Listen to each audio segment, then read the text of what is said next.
Boa tarde, nobres colegas vereadores, vereadoras. Boa tarde, nossos servidores. Boa tarde, a doutora Isabel Cristina, representante aqui da Prefeitura. Boa tarde aí, Juan Rodrigues, presidente do Instituto Cidade Legal. Boa tarde, você aí de casa que nos assiste.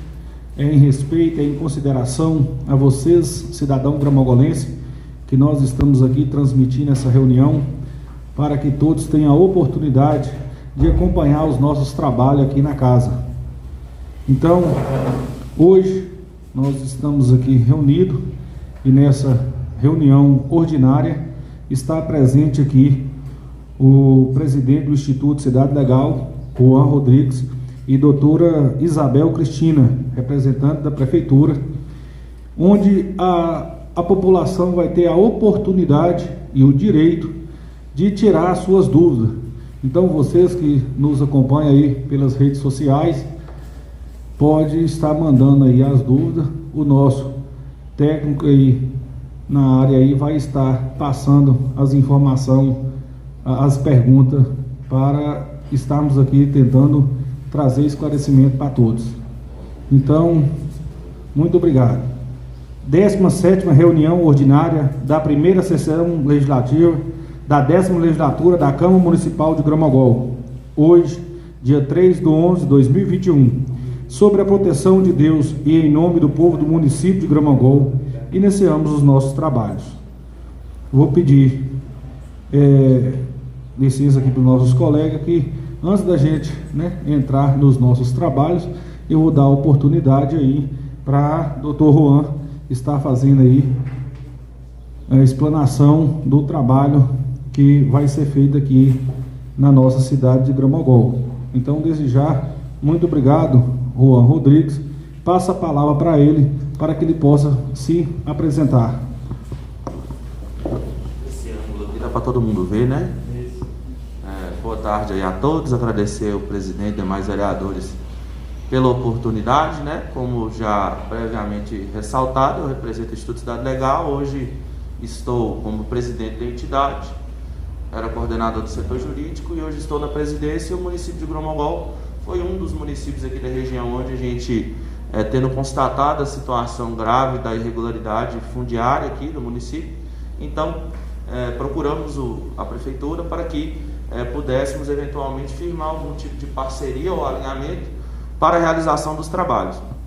O Instituto Cidade Legal foi uma entidade criada lá no ano de 2017, com o advento da Lei 13.465, né? A gente foi a primeira entidade a se constituir no país para realizar esse trabalho, fomos pioneiros nesse segmento. Desde lá, então, temos atuado com isso, graças a Deus, com êxito, hoje em dezenas de municípios aí do país. E aqui chegamos em Gramagogo, quando uma vez alinhado com o executivo para a realização do trabalho, procuramos identificar aqueles bairros que seriam de prioridade, né, de trabalho mais urgente, tendo aqui atuado primeiramente nos bairros Centro, Bom Gosto, salvo engano é Bela Vista, que fica do lado do Bom Gosto, né, e lá no Vale das Cancelas.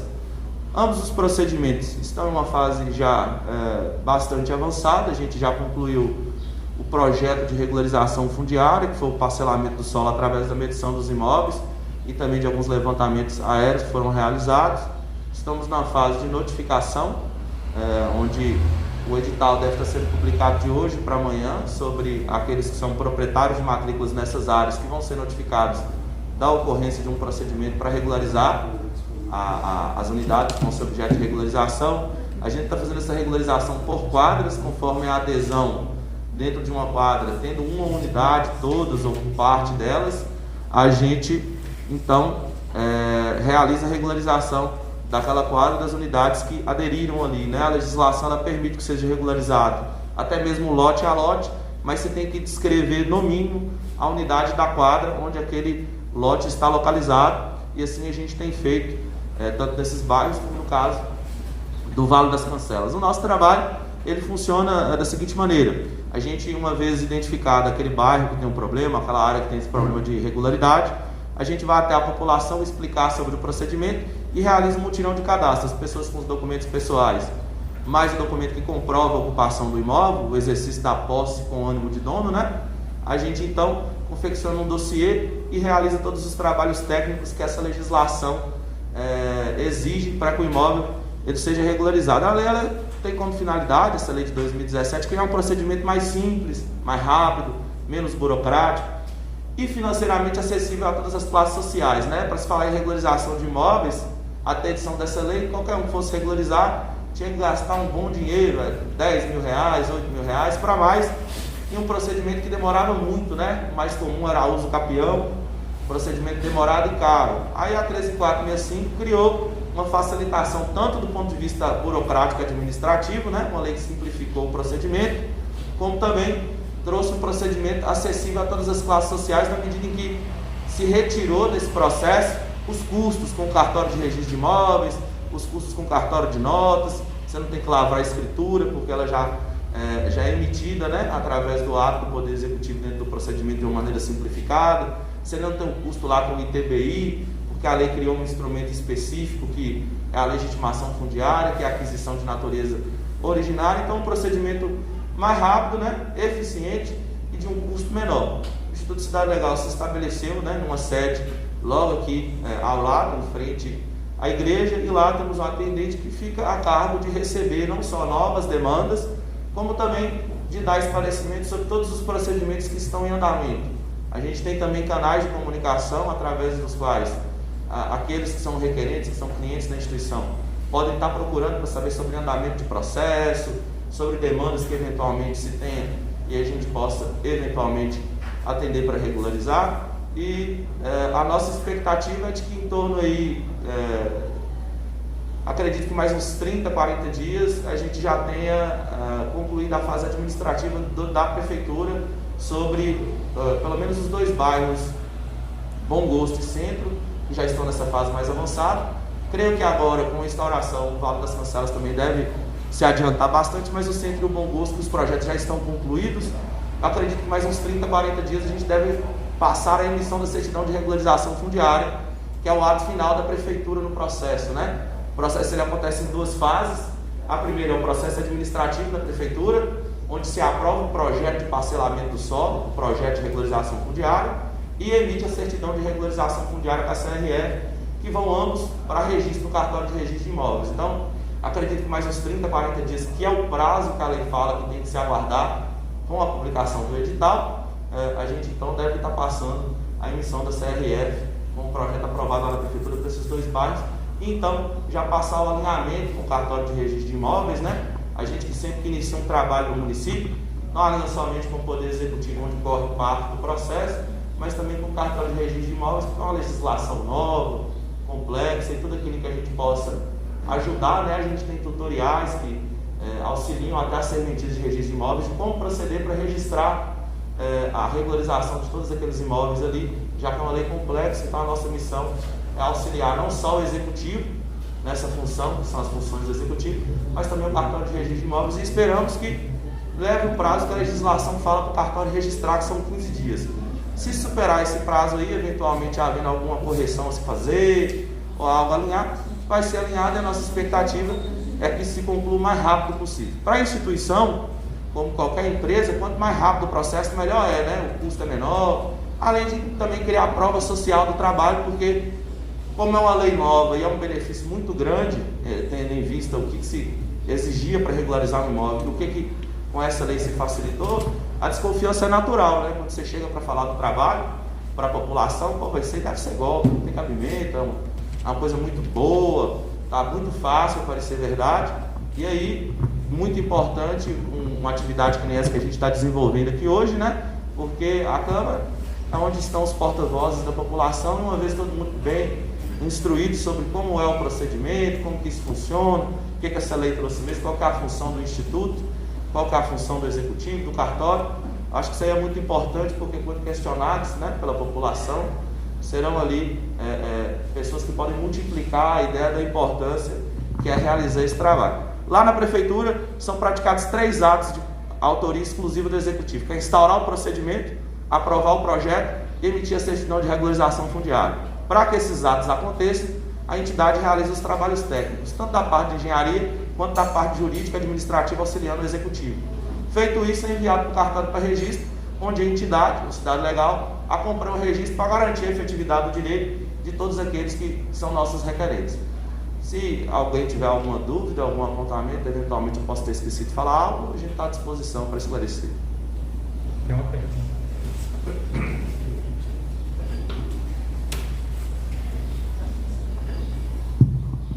Juan, um cidadão nos enviou a seguinte pergunta: por que a regularização neste município gerou ônus e em outros não? Na verdade, o trabalho do Cidade Legal, ele é feito com o custo sendo arcado pelo próprio ocupante, né? Onde teria acontecido esse trabalho sem custo, não foi com Cidade Legal que aconteceu, né? É até muito comum, acho que inclusive abriram-se muitas empresas no mercado para prestar esse serviço, inclusive aqui, né? Tentaram fazer gratuitamente, mas acho que a experiência já mostra que talvez não seja o caminho, né? Porque houve empresas que tentaram fazer o trabalho aqui sem efetividade, o procedimento ficou parado e nada se concluiu.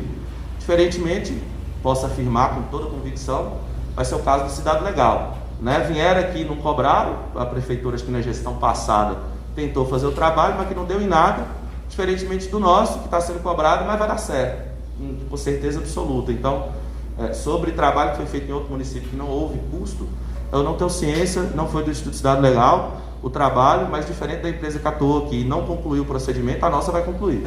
Inclusive, todos os nossos contratos têm cláusula de garantia, serviço garantido, o dinheiro de volta. E agora nós vamos conceder aí a palavra para os vereadores que queiram tirar dúvida aí. Pode fazer a pergunta, vereador. Obrigado, presidente. Boa tarde a todos. Boa tarde, Juan. É um prazer ter você aqui. Foi até uma solicitação minha. Eu sou vereador e atuo mais aqui no centro, na sede. E por ser também advogado, não estou atuando muito mais na advocacia, mas sempre gera uma dúvida de algum cidadão e eu tento explicar, apesar de não ter um conhecimento tão específico em direito imobiliário e da lei também, da REUB. Eu queria que de antemão você explicasse para nós essas modalidades da REUB, a REUB-E, a REUB-S, que fica aí assim meio vago da empresa, para conhecimento amplo de todos, de como são essas modalidades e como o cidadão pode enquadrar nelas. Então, esse é um ponto muito importante, né? Como eu falei, a lei ela foi criada lá em 2017 com a intenção de superar uma série de entraves que realmente impossibilitavam a mudança da realidade do Brasil. Hoje, né, de acordo com o que foi levantado lá pelo IBGE, nós temos cerca de 70 milhões de imóveis no Brasil e mais de 50% estão na informalidade. Isso aponta uma situação grave que exigiu, então, a criação de uma lei para tentar mudar esse cenário. E um dos fatores que gerava essa realidade crítica do Brasil é o fator econômico, né? O custo de uma regularização, como eu disse, era no mínimo 6, 8 mil, 10 mil reais para mais. Então isso impedia que uma pessoa de classe econômica, né, menos favorecida pudesse realizar ali o acesso à dignidade de ter seu imóvel registrado. Então eles criaram uma modalidade para resolver essa situação, que foi a modalidade social. Existem duas criadas pela lei, que é a específica. Específica é tudo que não é social, e social é aquela modalidade onde aquele ocupante beneficiário do procedimento, ele fica isento de todas as custas cartorárias, né? Que é um procedimento realmente caro. O procedimento de registro em cartório é aquele que deixa talvez o processo mais caro, além de ter que ser pago à vista, né? Cartório não parcela em cartão, até porque tem uma legislação que trata disso. Então, a lei foi criar uma modalidade social que dá o direito a essas isenções, né? Para aqueles ocupantes de imóveis que estão regularizando. Nós observamos, para qualificar uma área como social, a renda média da população. O decreto 9.310 de março de 2018 fala que o teto a ser observado para definir uma área como social não pode ser superior a 5 salários mínimos. Aqui em Gromolgol, pelo estudo do IBGE, salvo engano, dava 1,7, era 1,9 a média salarial, pelo que então permitiu a gente, por exemplo, classificar o Bom Gosto, o Vale das Cancelas e a região central como uma área social, onde os ocupantes de imóveis que estão tendo ali o procedimento de regularização no seu imóvel, vão então ter direito à isenção dessas custas com o cartório. Existem outros critérios. Por exemplo, a pessoa não pode, se o instrumento utilizado para regularizar um imóvel for a legitimação fundiária, que é um dos instrumentos que a lei traz, a pessoa ela não pode já ser proprietária ou foreiro de outro imóvel. Se já é proprietário de um imóvel e o instrumento usado for a legitimação fundiária, ele não consegue a isenção do registro final. Mas do mesmo modo, pela natureza do procedimento, ele já não vai ter problema com o ITBI, porque a aquisição tem natureza originária por essa lei, não tem o custo com o ITBI do município, nem com a lavratura de escritura no cartório de notas. Só teria o custo, se já for proprietário, ainda que tiver um imóvel numa área social, com o registro final no cartório de registro de imóveis. Então, a gente adotou esse parâmetro e assim já ficou instaurado, tanto para o bom gosto quanto para o centro, a modalidade social, e todas essas pessoas poderão ser beneficiadas. Aqueles pequenos comércios também poderão ser beneficiados com a modalidade social, já que se regulariza não só unidades habitadas, domicílios, como também unidades comerciais, indústrias e tudo mais. O procedimento ele também é aplicável tanto na área rural quanto na área urbana, A REURB ela tem uma ampla aplicabilidade e enquadra-se em quase que todo tipo de situação. Só não poderia se fazer pela REURB a regularização de áreas que estão localizadas em área de segurança nacional, que não é o caso aqui, ou área de preservação integral, que é protegido por lei federal. Ou área de risco também, Entendido? Isso. Algum outro vereador? Pode fazer a pergunta, vereador André. Obrigado, presidente. Boa tarde, senhoras e senhores vereadores, doutor Isabel, doutor Juan e servidores da casa. Juan, esse benefício do REURB, ele é só para primeiro imóvel ou para quem tem outros imóveis já registrados também pode ter esse benefício?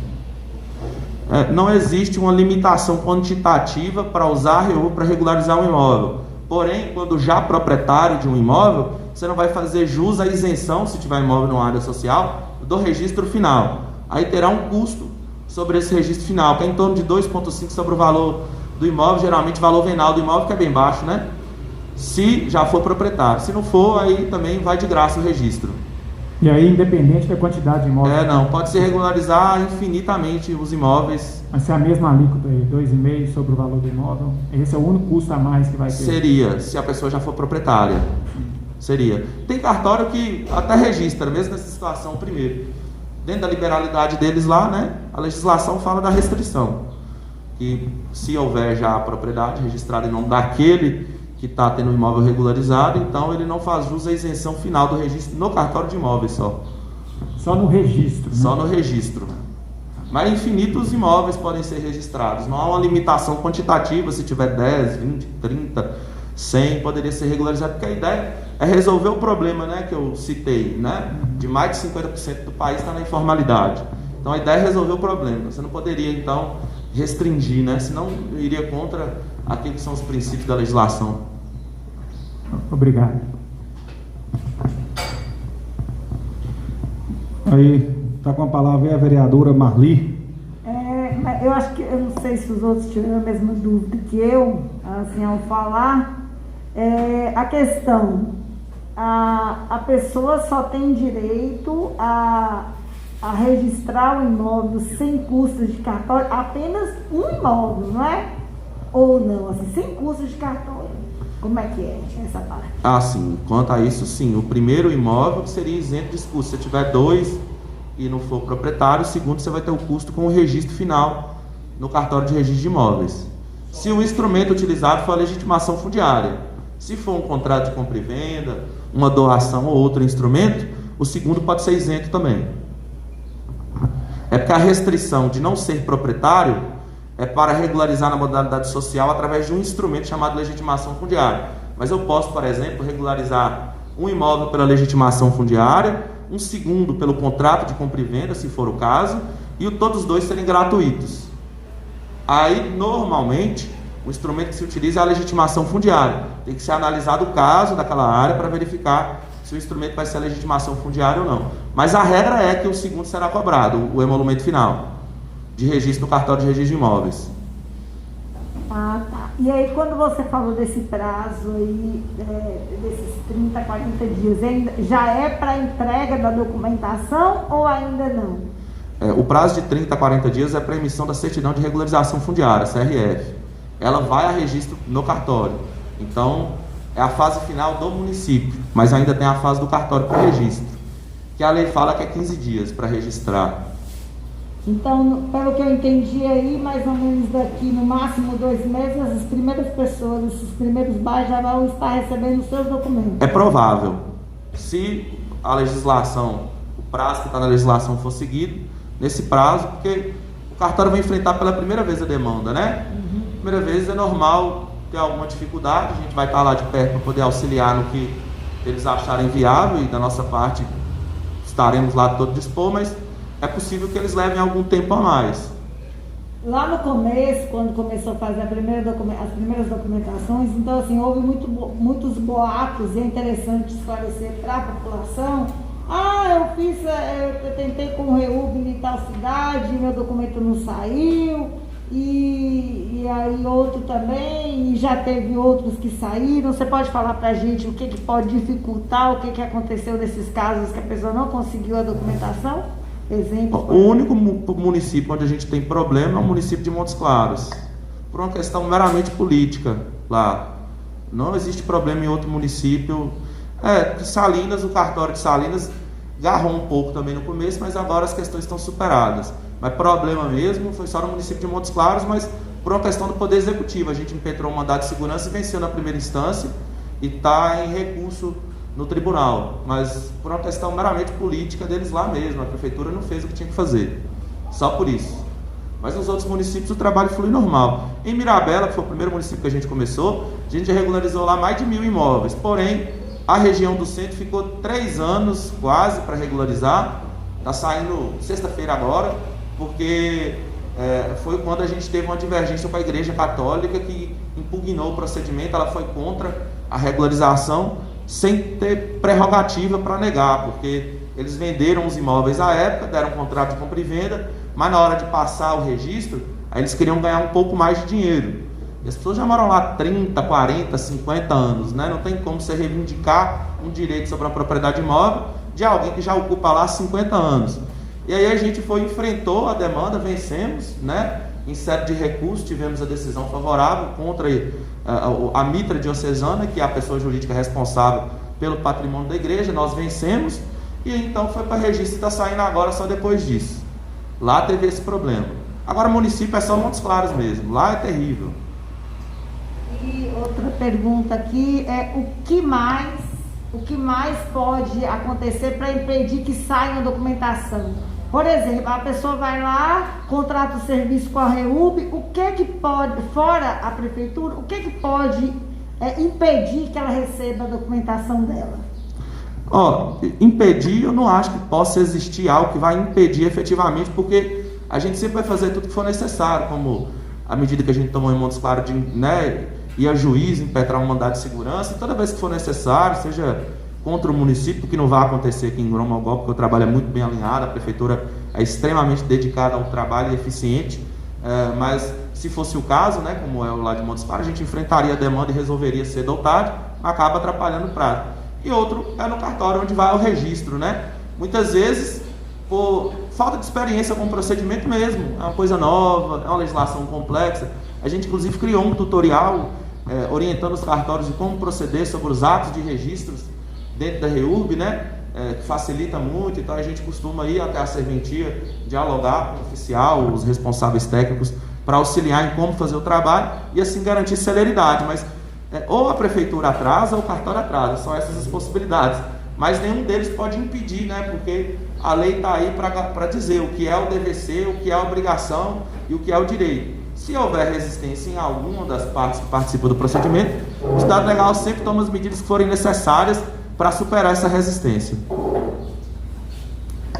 Mas assim como, igual você deu esse caso aí da igreja, pode acontecer também da pessoa ir tentar registrar um imóvel como sendo dela, ela morar ali muito tempo, e pode alguém, no caso, impugnar nesse tempo que ele fica em aberto? Na verdade, é possível, mas eu acho improvável nesse caso, por ser áreas de ocupações bem antigas, né? Quando a pessoa pode até apresentar a impugnação, mas ela vai ser superada no processo administrativo, porque o decreto 9.310 ele fala lá dos casos de indeferimento da impugnação. Se você eu tenho um direito ali, a pessoa ocupou aquele imóvel, eu nunca reclamei, não, agora que está regularizando, eu vou lá oferecer uma impugnação. Se ela não tiver os fundamentos necessários para impugnar, vai ser indeferida de plano. Como são ocupações muito antigas desses dois bairros, aí existe na legislação o que se chama de prescrição aquisitiva. É quando você tem a seu favor o tempo de ocupação do imóvel. Então, prescrever o direito de qualquer pessoa reclamar direito sobre aquele imóvel pelo longo tempo que eu ocupo. Como é o uso capião, né? Vocês já devem ter ouvido falar que a pessoa mora muito tempo no imóvel, ela vai lá e faz um uso capião. Por que a legislação fala? A propriedade, nos termos da Constituição Federal, ela tem uma função social, como, por exemplo, a moradia, né? Então, a pessoa que pode até ter invadido aquele terreno, mas deu àquela propriedade uma função social, o tempo que ela ocupa aquele imóvel corre a favor dela. E por ter muito tempo aquela ocupação, ocorre a prescrição aquisitiva, que é esse instituto, né, esse fenômeno jurídico, em favor daquele que ocupa, de modo que se alguém vier reclamar e falar, mas isso aí foi o seguinte, era de minha mãe, você está aí tem 30 anos, mas aí ela morreu, esse trem é meu, essa pessoa não tem mais direito de reclamar a propriedade sobre aquele imóvel, porque quem ocupa lá já ocupa há muito tempo. Tanto a uso capião quanto a legitimação fundiária, eles não são instrumentos constitutivos. Ele não te torna dono do imóvel, você já é dono do imóvel pelo tempo que você ocupa. Ele apenas declara você como dono, porque dono você já é pela ocupação.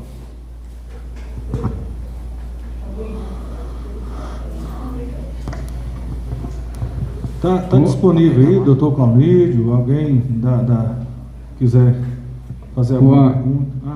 Vereador Jânio. Há algum imóvel impedido de ser regularizado nas modalidades do REU? Nas áreas que estão em processo, ou você está dizendo de um modo geral? De um modo geral. As únicas restrições absolutas que existem são as duas que eu citei, que eu não vejo aqui, né? A área de segurança nacional é a residência do presidente da República, ministro, e a área de preservação integral, em nenhuma dessas áreas que a gente está atuando, a gente se deparou com isso, não. Então, não haveria impedimento. Ou pode haver, como eu disse também, impedimento para áreas de risco, como, por exemplo, desabamento, inundação, abaixo de rede elétrica de alta tensão. Essas chamadas áreas de risco, elas até podem ser regularizadas desde que o risco ele seja amenizado ou contido. Ele tem que ser resolvido ou tem que ser contido. Se resolver, pode ser regularizado também. Juan, só mais uma pergunta.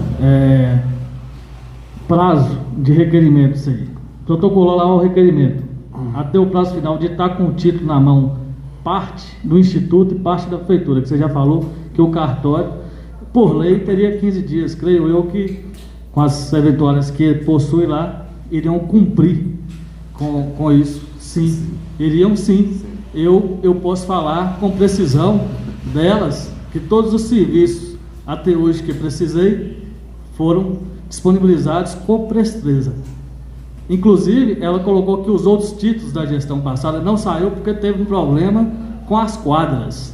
Acho que o levantamento topográfico não foi feito com precisão, não sei falar, mas ela teve algum problema com as quadras. Queria saber do prazo e também o que eu sou muito perguntado, que é valores. Tá, o prazo a gente coloca no contrato de 6 a 12 meses, né?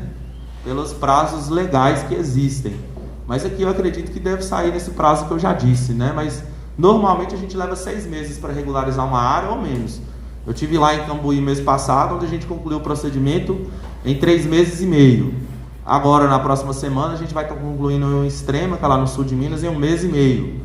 Um bairro de 60 unidades. Então, a celeridade do procedimento parte das partes que participam do processo, prefeitura e cartório. A cidade legal sempre, aliás, normalmente, né, faz o trabalho dentro de um prazo bem curto em relação a todas as outras empresas do segmento. A gente já que tem um procedimento mais rápido. Quanto às quadras, existem vários problemas técnicos no procedimento. Eu avaliei o procedimento, né, que foi feito na gestão passada. Existem alguns erros lá de fato.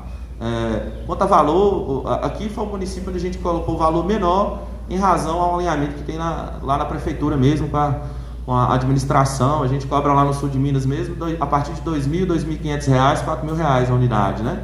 Aqui é R$ 1.300 e a gente possibilita aí as formas de parcelamento. Nos mutirões, inclusive a gente tem adotado até uma extensão maior aí de parcelamento para poder atender a todo mundo. De fato, a gente não consegue fazer gratuito porque, apesar da natureza de ser sem fins lucrativos da instituição, tem que remunerar os profissionais que realizam um trabalho técnico, e é um trabalho técnico difícil, né? Está cheio de empresas aí na região prestando serviço, ou na verdade tentando prestar, como aconteceu. Não estou aqui falando mal de nenhuma, né? São fatos, o procedimento está aí parado tem anos e existem vários na região feitos dessa forma. Então, para fazer para dar certo, de fato tem um custo e a gente precisa arcar com ele junto aos profissionais que realizam esses trabalhos técnicos. Respondido? Juan, imóveis que já possuem matrícula, já são registrados, se a gente possui um contrato de compra e venda, a gente consegue fazer regularização também através do REURB? Sim, essa é uma pergunta muito importante. Na verdade, assim, como a gente foi pioneiro nesse trabalho, sabe? Muitas coisas que até então pareciam não ser possíveis, mas a legislação colocava lá, como essa situação que você coloca, já tem matrícula imóvel, mas eu moro no imóvel e não está registrado em meu nome. Eu posso usar da REURB para regularizar, porque se eu poderia ir direto no cartório fazer a regularização, a REURB seria uma via? Seria. Inclusive a gente já discutiu isso em sede de decisão judicial, tivemos deferimento do pedido, porque o conceito de núcleo urbano informal é o que se analisa para saber se pode ou não ser aplicado a REURB. E lá está descrito que núcleo urbano informal, ou seja, aquele que pode ser usado a REURB para regularizar, é aquele clandestino, ou seja, onde a área não tem parcelamento aprovado no município. Aí tem uma vírgula, irregular, que é aquele que pode ter aprovação no município, mas não tem registro em cartório, ou tem aprovação no município, mas foi registrado em cartório em desacordo com o que foi aprovado.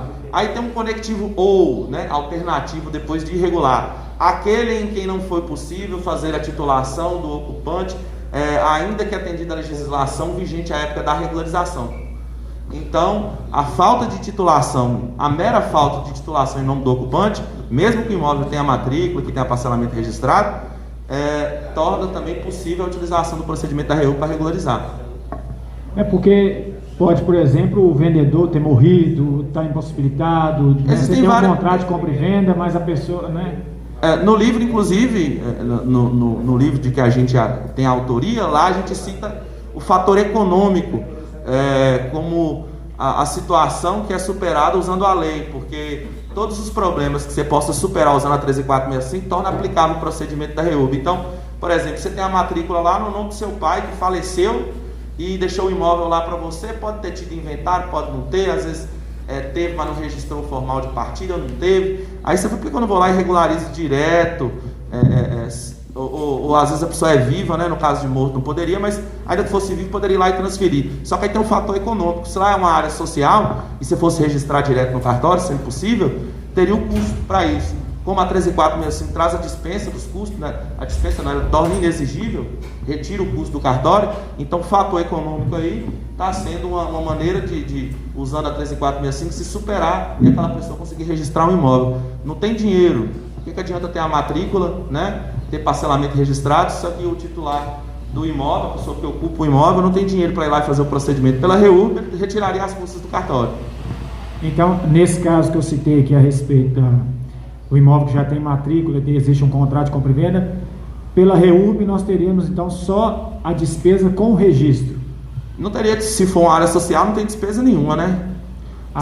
Só moradia, trabalho, né? Se contratasse o cidade legal, teria um custo do cidade legal, mas não teria o custo do cartório, não. Se for uma área social. A área social é moradia, a pessoa estiver morando A área social é aquilo que ficou definido dessa forma, conforme a instauração que teve na prefeitura. Por exemplo, se o imóvel é no centro ou no Bom Gosto, todos os imóveis ali têm natureza social. Entendi. E esse vai expandir esses bairros ou vai ficar só no... Vai, não, a gente já tem até outros em trabalho também. Está aberto para a cidade toda, zona rural também. Tá. Mas inicialmente só nesses então? Não, inicialmente a gente deu foco a esses dois bairros para concluir o trabalho. Mas tem requerimentos de vários outros bairros da cidade e processos trabalhos em andamento. Então, se eu for hoje lá Você consegue fazer o cadastro. Mesmo Eu só não sei se hoje, porque a moça passou por um procedimento cirúrgico e teve complicações, ela não pôde voltar hoje, a gente está mandando outra moça para lá. Aí hoje ficou fechado, não sei se já resolveram essa questão administrativa, mas sim, logo que tiver disponível, seja no ponto ou por telefone, que você também consegue fazer pela web, o cadastro, você consegue fazer sim. Agora eu vou pedir ao Dr. Clauneito que faça uma pergunta de um cidadão gromogolense aí pela rede social. Juan, o cidadão pede para você comentar um pouquinho sobre a competência para a regularização dessa situação fundiária aqui no município de Dromogol e em que sentido poderia a Câmara Municipal ajudar.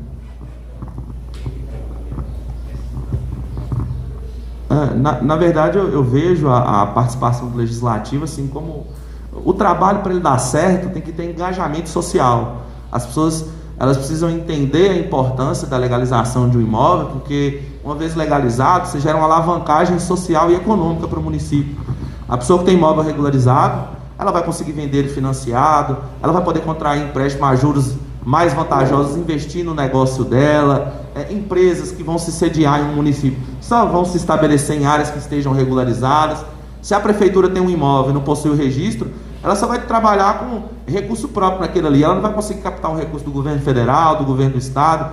Então, o Legislativo, como porta-voz da Câmara, na atuação lá sobre a sua representatividade, ele teria uma função muito importante no sentido de levar à população a importância desse procedimento, né, que foi uma oportunidade criada por essa legislação, para que as pessoas então possam fazer adesão e assim levar o desenvolvimento e todos os benefícios que a regularização traz para aquela área. A vereadora Marli esteve junto conosco lá no Vale das Cancelas, foi de grande valia essa representatividade, porque trouxe uma adesão muito boa da população e com certeza vai levar grandes benefícios para lá. E claro que também se firmar como quem vai fiscalizar o executivo e a própria empresa sobre a execução do seu trabalho, porque é a função do legislativo, né? Se a Câmara tivesse trabalhado direitinho, nada contra os vereadores lá, porque muitos foram incisivos, alguns foram só até um ponto, mas outros tiveram uma atuação muito relevante no município de Montes Claros que eu citei, porque se tivesse atuado de maneira mais incisiva, teria resolvido o problema, porque a função do legislativo é fiscalizar o executivo, né? Se tem uma lei falando que é direito do seu João e Dona Maria ter um imóvel regularizado e o município não faz o que deve fazer, então o legislativo atua e garante que se execute. Graças a Deus não existe esse problema aqui, porque no município de Grão-Mongol a prefeitura ela tem isso como meta e de fato tem se dedicado e a coisa tem andado bem aqui no município, mas evidentemente a Câmara tem um papel muito importante de seguir analisando, como tem feito aqui hoje, né, trazendo representante da empresa para prestar esclarecimentos sobre como funciona o trabalho e tudo mais. Eu acho que a atuação fica nessa linha aí. Ô Juan, eu vou... Tem um cidadão aqui que fez a seguinte pergunta: caros representantes do Legislativo, por que não ter por parte dessa casa um projeto de políticas públicas social para viabilizar acesso gratuito a todos que assim querem regularizar seus imóveis? É uma pergunta. Primeiro, eu já quero deixar desde já, né, respondido para ele que isso não compete ao Legislativo, né? Esse projeto de lei é um projeto que não compete do Legislativo, e sim é do Estado, não é? O projeto de lei. E aí ele continua assim, ó: pois a população é muito carente e outros munícipes prestaram tal serviço com a mesma atividade da empresa terceirizada ou delegada pelo Executivo, ou em parceria com projetos do Executivo e Legislativo através de associações. Uma coisa também que às vezes não foi comentada aí por Juan, e eu quero deixar claro que às vezes as pessoas acham que é obrigatório fazer a regularização. Hoje, o que está sendo apresentado para o município de Grão-Mongol é essa empresa. Essa empresa, ela trabalha e tem um custo do serviço dela. Então, às vezes as pessoas ficam querendo de graça. Ninguém é obrigado a fazer, né? Então as pessoas hoje, o que Grão-Mongol está oferecendo hoje para a população é essa prestação de serviço.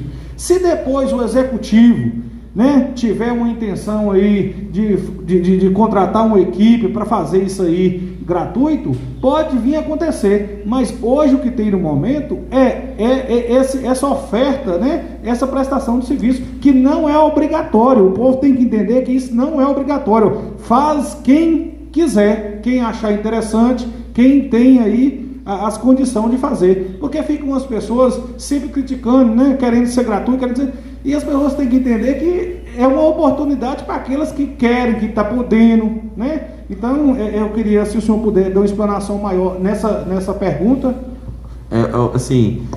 Eu acho que o Executivo tem todo o mérito sobre o que foi realizado, porque, veja só, né? Temos aí o exemplo que foi citado, o vereador reiterou, repetiu, né? Que tentaram fazer isso aí de graça, veio outra empresa que não deu certo.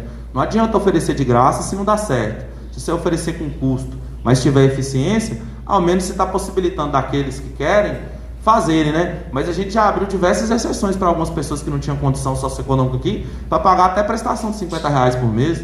É muito difícil, né? Assim, é bem pequeno o número de famílias que não vão ter condição de pagar uma prestação dessa. A gente coloca lá a regra, que é um parcelamento X, porque se a gente fizesse isso para todo mundo, não conseguiria executar o trabalho e também não é necessário para todo mundo. Mas aqueles que não têm condição nenhuma, acho que Marli, eu lembro que no Vale a gente teve uma situação ou outra, a gente flexibilizou, porque a ideia é atender todo mundo.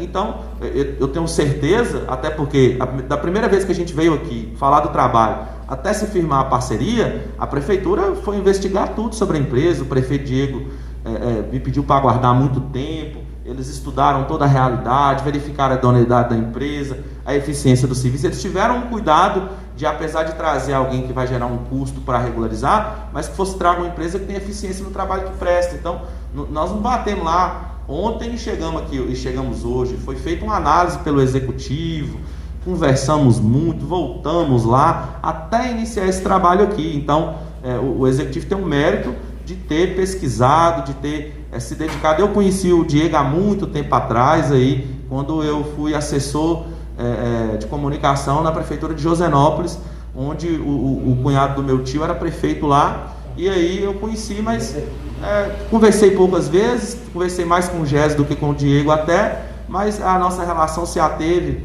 àquilo ali. Até se falaram que eu fui colega dele de faculdade, eu sou um pouco mais novo, né, do que ele, mas não foi essa a realidade. Mas com certeza ele analisou a instituição, né? O que a instituição tinha a oferecer e garantir que seria um trabalho executável. E como o presidente bem disse, é um trabalho que traz uma oportunidade a quem queira aderir, né? Porque se a pessoa falar que ela não tem condição de pagar valor nenhum, aí a gente inclusive já até fez situações aí, mas não é uma coisa que a gente abre para todo mundo, de regularizações gratuitas. A gente fez um bairro ali, aí teve aquela família que a própria assistência social da empresa identificou que estava em situação de miséria, a gente fez a regularização gratuitamente para eles. Mas não é uma coisa que a gente vai abrir para todo mundo, porque o povo, se deixar, eles querem tudo de graça, né? Eu trabalho no município lá no sul de Minas, que lá o município paga faculdade particular. Se você passar na universidade fora, ele paga alimentação, transporte, paga tudo para você. Se você tem um lote, ele te dá um material para construir, te dá a cesta básica, é um paraíso, né? Então, e lá o povo queria que pagasse a regularização também. Eu falei, meu Deus do céu, se deixar, o povo quer que você dá tudo, mas infelizmente existe limite, né? Vocês estavam falando de plano orçamentário aqui, não dá para custear tudo, o município não tem dinheiro para isso, né? Então, faz aquilo que pode. E eu acho que o Executivo, o Diego, tem todo o mérito com a equipe dele, de ter trago para o município uma empresa que foi muito analisada antes para cá vir, para que não acontecesse o que aconteceu no passado. Vieram e fizeram de graça, fizeram errado, e está aí sem concluir, e dificilmente vai ser concluído, pelo que eu vi lá, né? Tomara que seja, mas acho que o mérito está nisso aí, e reforça-se, né, que é uma empresa que está dando a oportunidade de quem queira aderir, mas ninguém é obrigado. E de fato não parte, à luz da lei, né, da competência do Legislativo criar uma lei para mandar o Executivo pagar o trabalho, né? Isso aí de fato teria que ser de iniciativa do Executivo, mas aí teria que ter disponibilidade de recursos. A gente sabe que dinheiro não está fácil para ninguém, né? Nem para a prefeitura, então por isso essa parceria para viabilizar para todo mundo aí o trabalho, aqueles que queiram aderir.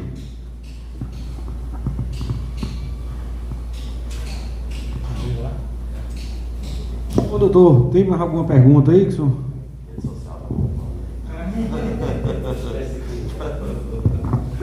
A pergunta é dirigida ao Juan.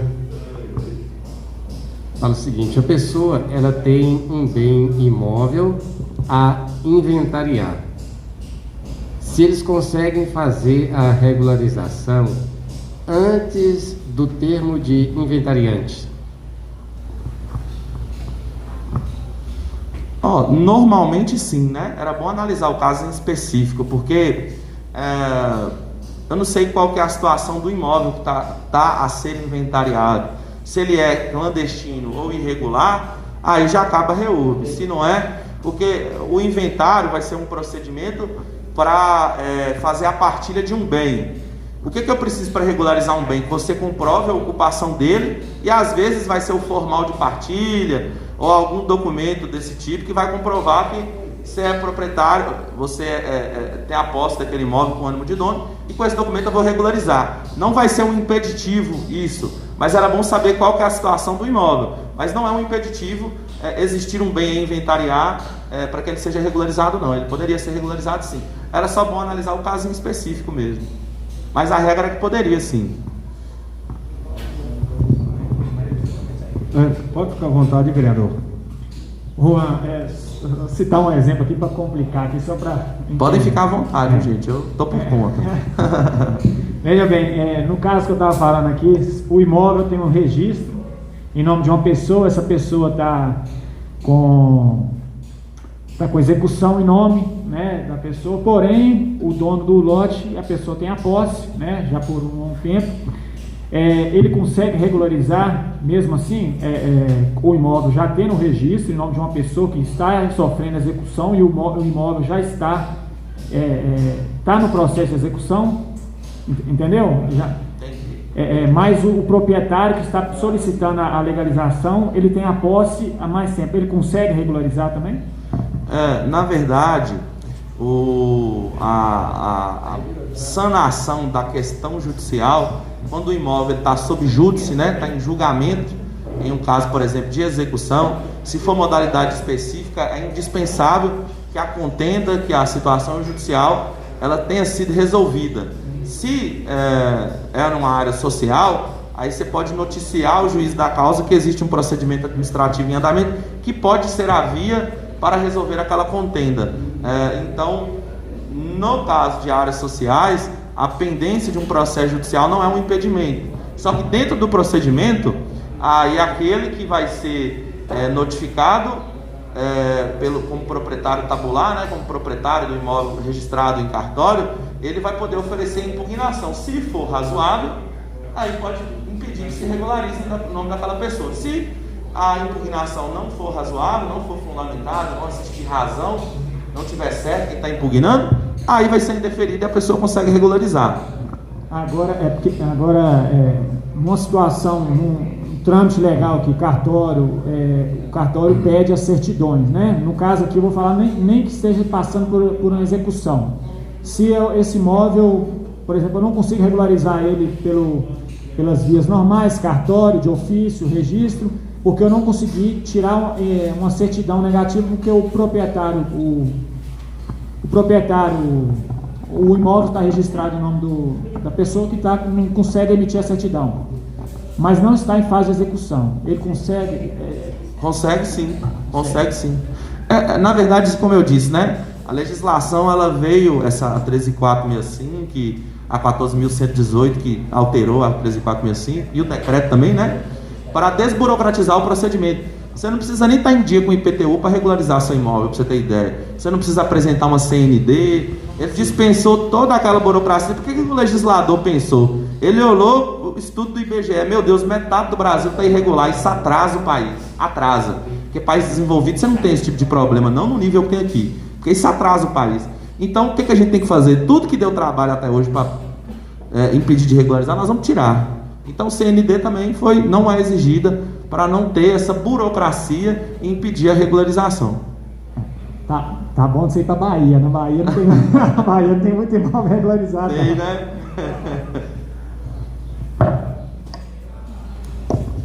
Pessoal, eu creio que foi muito válido, né, a presença do Juan aqui. Tirou as dúvidas dos nobres colegas vereadores e até mesmo alguns cidadãos gramogolenses que têm aí acompanhado aí. Nós procuramos respondê-los Então, eu quero agradecer, né, a presença de Juan.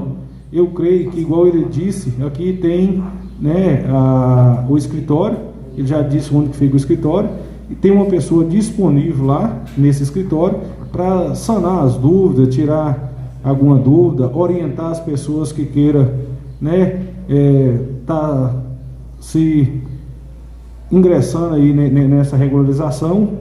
Então, mais uma vez também eu quero agradecer a doutora Isabel por atender um pedido, né, para vir aqui, caso tivesse alguma dúvida, ou caso alguém ainda tenha e queira fazer aí para a doutora Isabel alguma pergunta, está à disposição. A intenção nossa aqui é trazer transparência, a intenção nossa aqui é tirar dúvida, tentar sanar aí as dúvidas da população. Então, se algum vereador tiver intenção de fazer alguma pergunta para a doutora Isabel, que está representando a prefeitura, eu vou deixar aí em aberto aí para qualquer vereador aí fazer a pergunta para a doutora Isabel.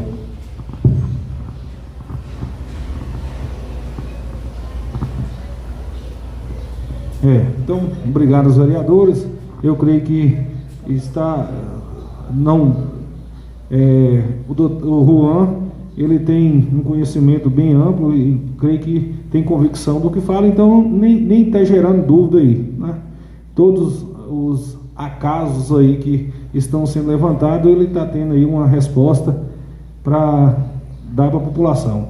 Então, Juan, agradeço aí por esse tempo, por a sua presença, agradeço mais uma vez a doutora Isabel pela presença, e assim que a gente precisar novamente, nós entramos em contato para que vocês possam aí estar nos ajudando a esclarecer a dúvida à população grão-mogolense. Muito obrigado a vocês.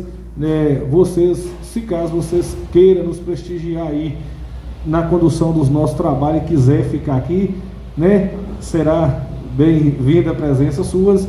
Caso vocês também, né, tenham suas ocupações, queiram retornar a seus postos de trabalho, também está aí livre para vocês aí, fiquem à vontade, que aí nós vamos dar continuidade aos trabalhos. Tem uma parte de agradecimento, caso você queira. Obrigado, né? Agradecer o presidente, demais vereadores da casa, a presença da doutora, dizer que o Instituto Cidade Legal segue à disposição.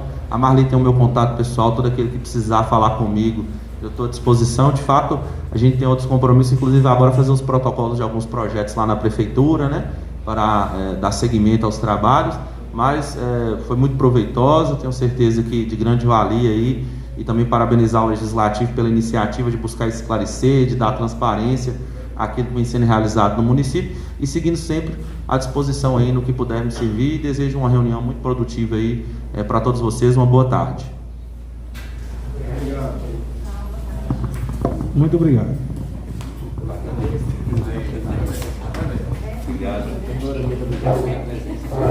Até mais.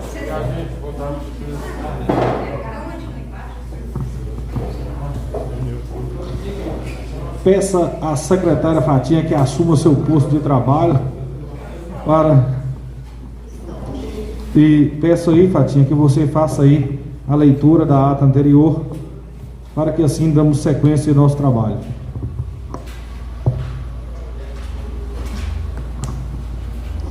São duas atas, né? Porque na reunião passada online não li a ata. Aos 18 dias do mês de outubro do ano de 2021, às 10 horas, no salão de reuniões dessa Casa Legislativa, deu-se a 16ª reunião ordinária da primeira sessão legislativa da 10ª legislatura da Câmara Municipal de Grão-Mogol, presidida pelo vereador Nelson Aparecido de Oliveira, que iniciou a reunião pronunciando as seguintes palavras: sob a proteção de Deus e em nome do povo do município de Grão-Mogol, iniciamos nossos trabalhos. Verificando a lista de presença, foi constatada a assinatura dos seguintes vereadores e vereadoras: Rosalino Alves de Almeida, Sônia Maria Oliveira, Marli Gouveia de Almeida Costa, Evanida Pereira de Barros Bem-Querer, André Paulino de Oliveira, Jana Ferreira Borges, Murilo Barbosa e Oliveira, Zé Maurício Batista de Carvalho, Rubens Batista Alves e João Rodrigues Gouveia. Contando com a presença de 11 vereadores e vereadoras e havendo número legal, o senhor presidente iniciou a reunião solicitando a leitura da ata da reunião anterior, que logo após foi aprovada e assinada. Na sequência, o senhor presidente pediu que fosse lido o expediente. Projeto de lei número 16/2021, que estima a receita e fixa a despesa do município para o exercício de 2022 e dá outras providências.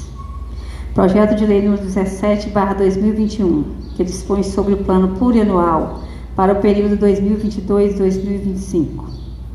Indicação número 020A/2021, de autoria do vereador André, solicitando a implementação de uma creche no distrito de Barrocão. Encerrado o expediente, passou-se para a ordem do dia. Projeto de lei número 18/2021, que dispõe sobre a abertura de crédito especial adicional no orçamento em execução para a realização da Lei Federal número 14.017/2020, Aldir Blanc, alterada pela Lei Federal 14.150/2021 e da outras providências, acompanhada do parecer da comissão favorável à aprovação, foi colocado em primeira discussão e votação, sendo aprovado por unanimidade. Nada mais havendo para ser discutido e votado, os projetos apresentados acima foram encaminhados para as comissões e a indicação para o Executivo. A seguir, a palavra foi colocada a Franca. Na sua fala, o vereador Rosalino informou que as providências já estão sendo tomadas para a implantação de 2 creches, uma na Vila Sítio e outra em Barrocão. O vereador João relatou a precariedade das ruas do Vale das Cancelas e pediu ao Executivo urgência na manutenção devido à quantidade de buracos. O presidente Nelson disse que essa situação já é do conhecimento do prefeito e as providências já estão sendo tomadas. O vereador André justificou sua indicação e criticou algumas licitações publicadas e ações do Executivo no sentido de realização de festas e paisagismos nas ruas da sede, alegando que existem outras prioridades. O presidente Nelson elogiou o trabalho do Executivo e esclareceu o questionamento do vereador André. A vereadora Marli reconheceu as reclamações quanto à falta de água e manutenção das estradas e justificou, alegando a dificuldade devido às más condições do maquinário encontrado pela nova administração. E cobrou ainda a visita do prefeito para interagir com sua comunidade. A vereadora Sônia agradeceu à comunidade de Morro Grande pela participação na reunião juntamente com o prefeito e afirmou que outras reuniões serão realizadas com outras comunidades. Não sendo a palavra usada por mais ninguém, a reunião foi encerrada. Foi feita a presente ata, que após lida e discutida, se aprovada, será assinada. A ata está em discussão.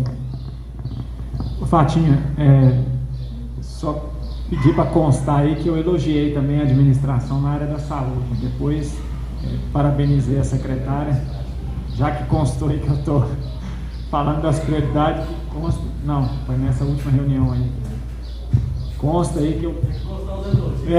não é, presidente? Tem que constar o elogio. Então consta aí que eu parabenizei a secretária de saúde pelos bons trabalhos apresentados. Verdade. Parabenizou a secretária de saúde pelos bons trabalhos prestados. Então a ata continua em discussão. A ata está em votação. Quem não concordar, que se manifeste. A ata está aprovada. Peça Fatinha aí que vai fazer a leitura da segunda ata.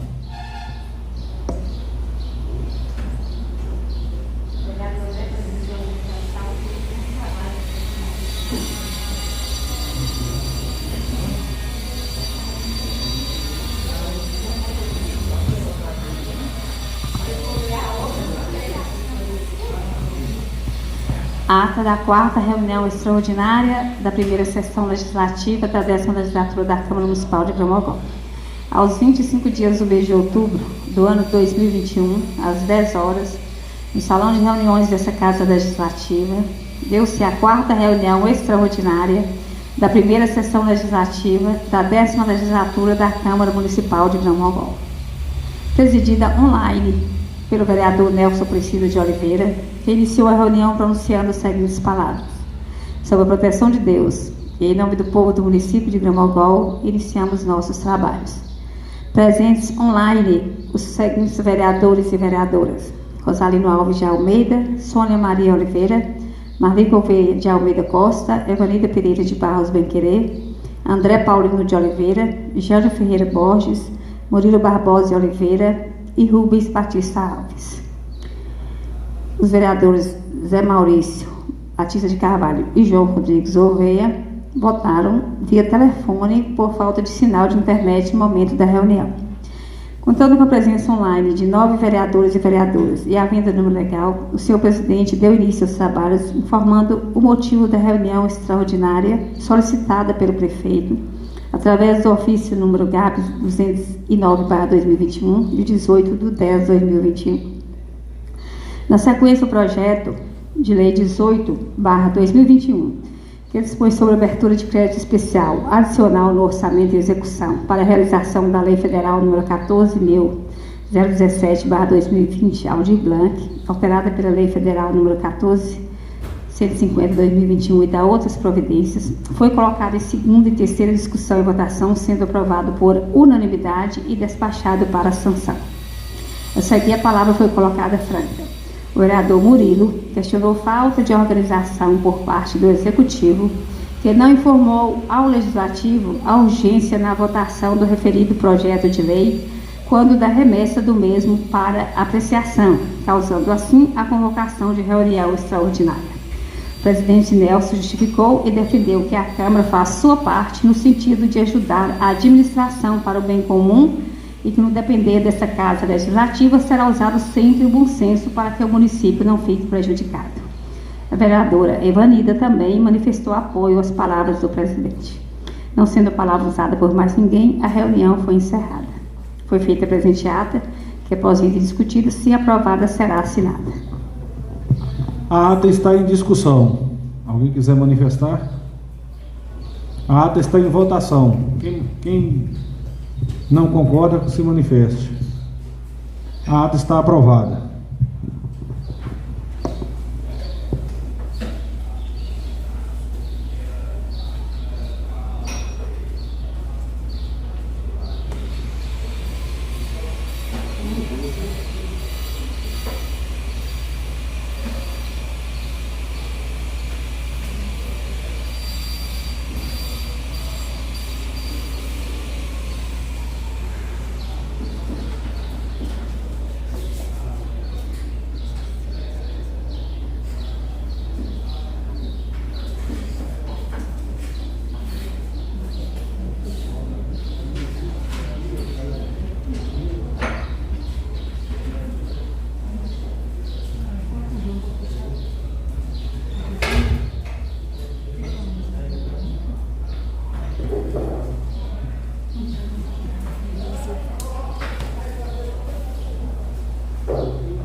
Ô Ivan, por enquanto que os colegas aqui vão assinando a ata aqui, eu queria só que o senhor já fez um comentário, eu gostaria que o senhor reforçasse esse comentário que o senhor fez, que às vezes as pessoas, por falta do conhecimento, acham, em relação ao IPTU, que é nós que estamos aceitando que seja cobrado o IPTU, né, na nossa cidade. E o senhor falou aí que a partir do ano que vem é lei e não é nós que queremos ou não. Então eu queria, né, já que hoje o senhor está aqui, é o contador, a empresa que presta serviço para nós, eu queria que só que o senhor desse aí uma explicada em relação à lei, né, da questão do IPTU, para que as pessoas aí entendam que isso aí não é uma decisão nossa de vereadores e nem uma decisão do Executivo. Senhor presidente, senhores vereadores, boa tarde pessoal que está nos ouvindo.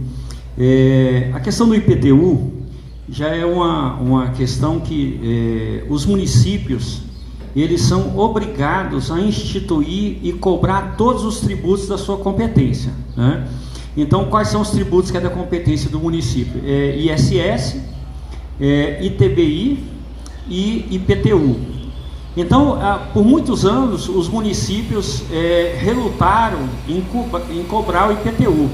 Então, alguns municípios não cobravam IPTU e foi passando.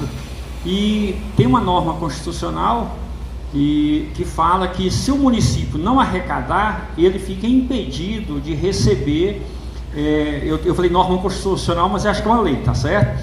Ele fica impedido de receber convênios, receber repasses voluntários.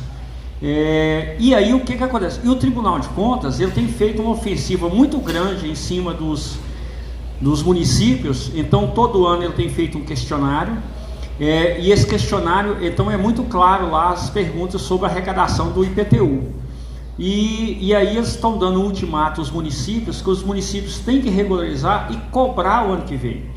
E não é só instituir não, sabe que alguns municípios estão fazendo a lei, mas não estão cobrando. Então, se o contribuinte não pagar, o cidadão, o município é obrigado a entrar com ação na justiça para poder receber. Então, assim, infelizmente hoje, né, para nós cidadãos, a cobrança vai vir para o município. Se o município não fizer, isso é improbidade administrativa e o prefeito está sujeito às questões lá da improbidade, né, de sujeito a processo, e vai acabar ficando sem receber os convênios. Eu não sei se vocês lembram, mas geralmente todo ano, a uma certa altura do ano, vem um pedido, e aí aqui entra o legislativo, vem um pedido de certidão. O executivo pede para o legislativo fazer uma certidão informando que o município instituiu e arrecada os tributos, né? Então o que acontece?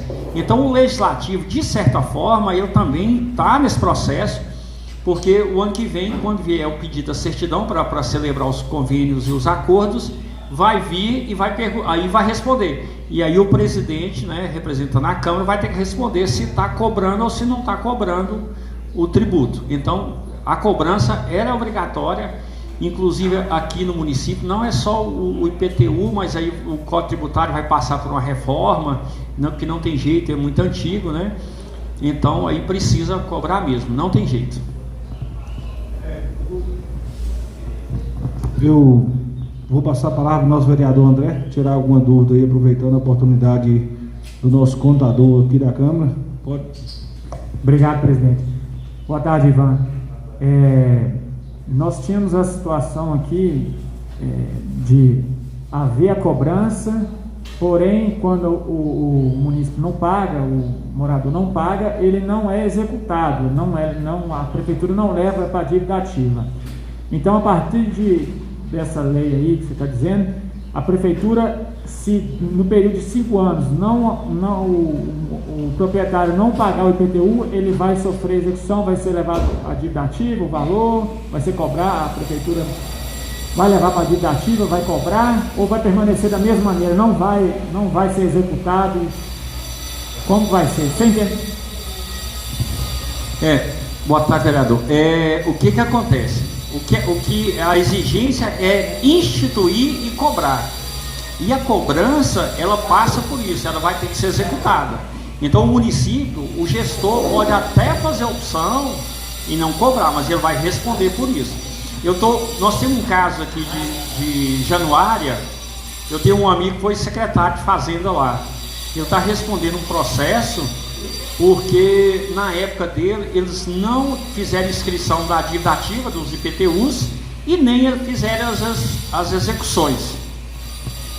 Eu estou lembrando de uma situação aqui que até o prefeito teve aqui na época nós estávamos aprovando o projeto do novo IPTU, atualizando, né, a lei de IPTU, mas a questão que pega aqui, agora eu estou lembrando, é que o valor para se executar é maior do que a dívida, em grande parte dos imóveis. Então é isso que esse é o motivo de não se executar aqui no município. O valor geral, o valor que fica nesse período, né?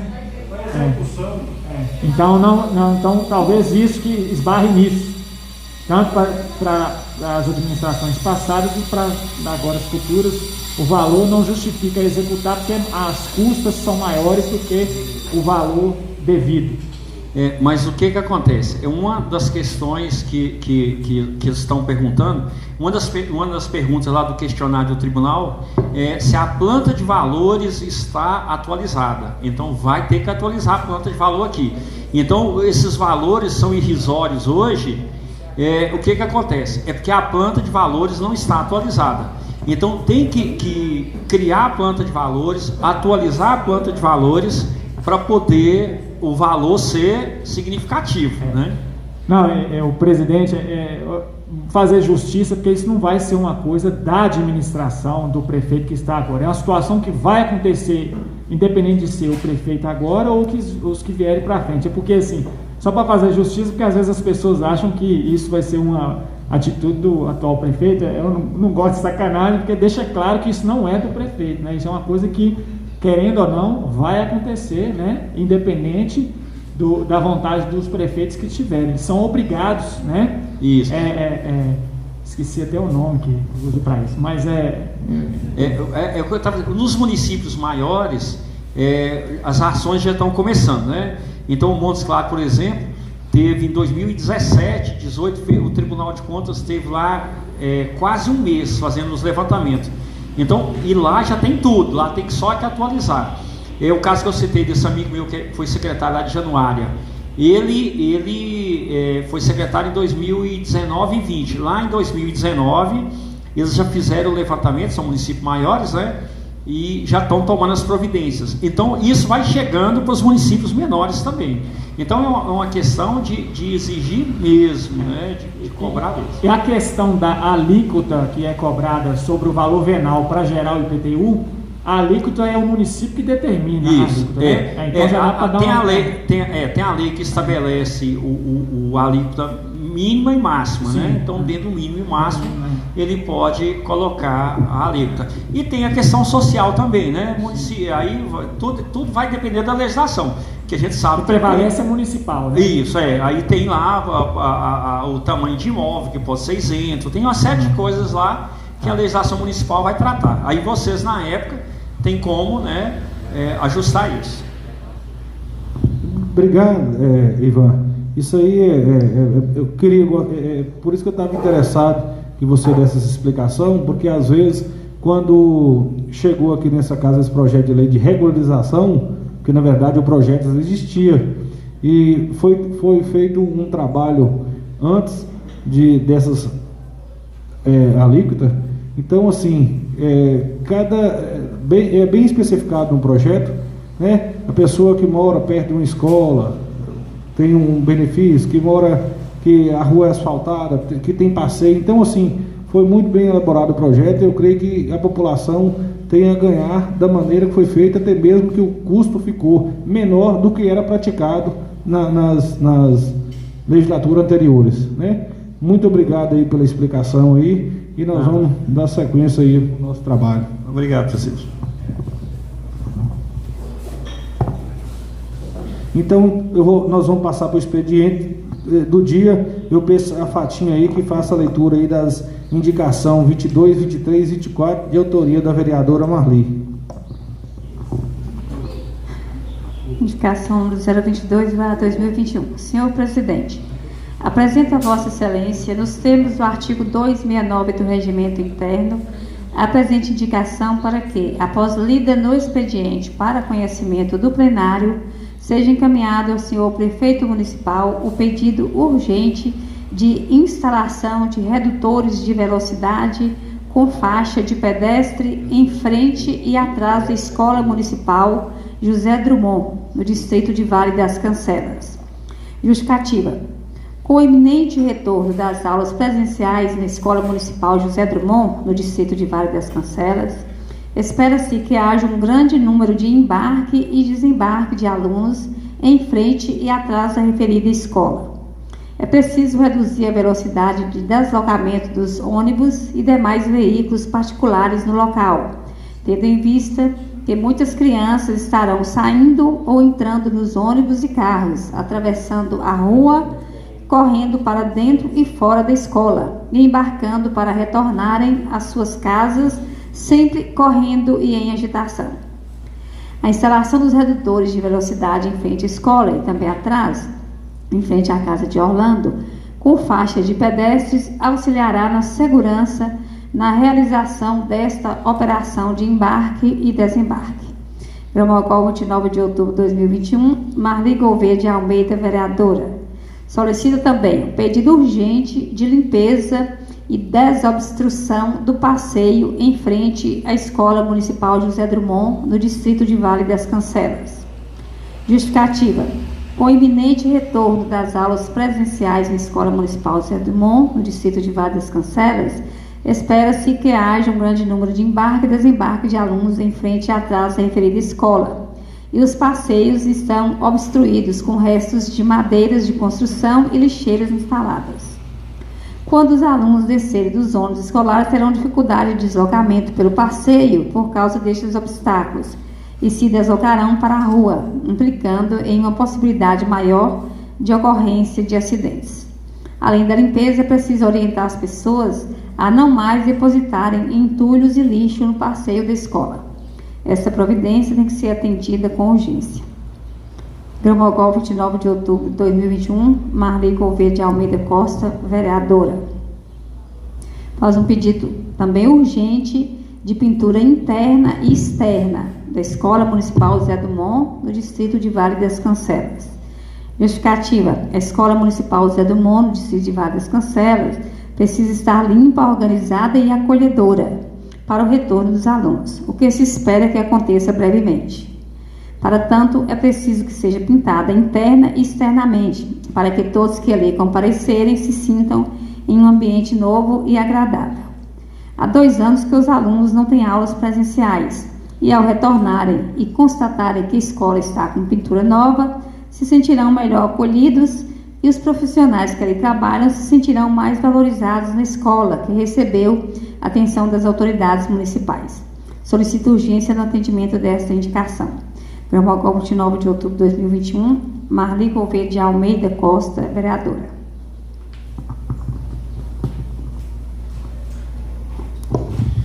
Então, aí nós vamos para a ordem do dia.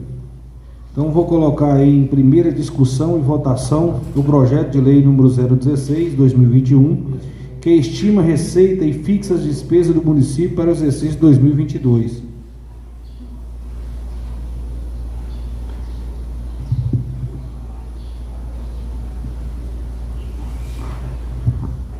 Quer tirar alguma dúvida, vereador?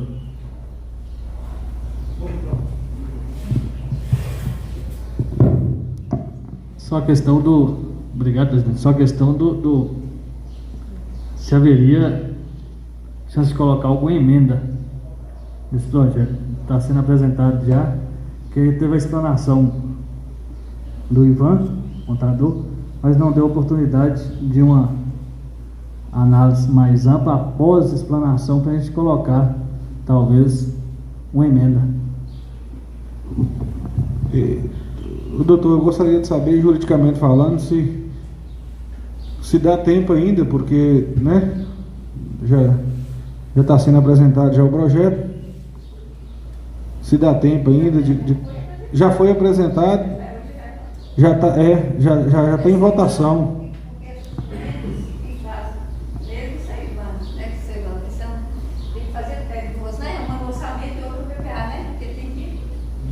É o que eu estou falando, hoje teve a explanação. E cadê o prazo para a gente colocar as emendas? Como que eu iria trazer uma emenda pronta sem ouvi-lo antes? Não, vereador, hoje ele tirou uma dúvida que você tinha. O projeto já tinha sido apresentado e estava disponível na casa, né? Hoje Ô presidente, eu não concordo. Ele teve uma explanação na casa hoje, certo? Então talvez poderia ter tido anterior e dado um prazo maior para a gente. Como é que eu vou redigir a tempo recorde uma emenda aqui para ser apresentada? Não, vereador, questão de você concordar ou não, a opinião própria é sua. A opinião própria não, eu estou seguindo o que a casa determina. Não, você para de falar que é opinião própria minha em tudo que você fala. Isso não é opinião. Eu estou fazendo uma pergunta, você consultou o advogado e até agora eu não tenho resposta. Isso não é opinião, não. Foi você que mencionou da sua boca que é opinião sua. Não. Eu? Não. Olha, tá gravado, depois você vai ver se você não falou que é opinião sua. Você que falou a minha opinião. É uma opinião sua. Eu falei que não concordo, é diferente. Deixa eu te contar. O projeto chegou na Casa Legislativa.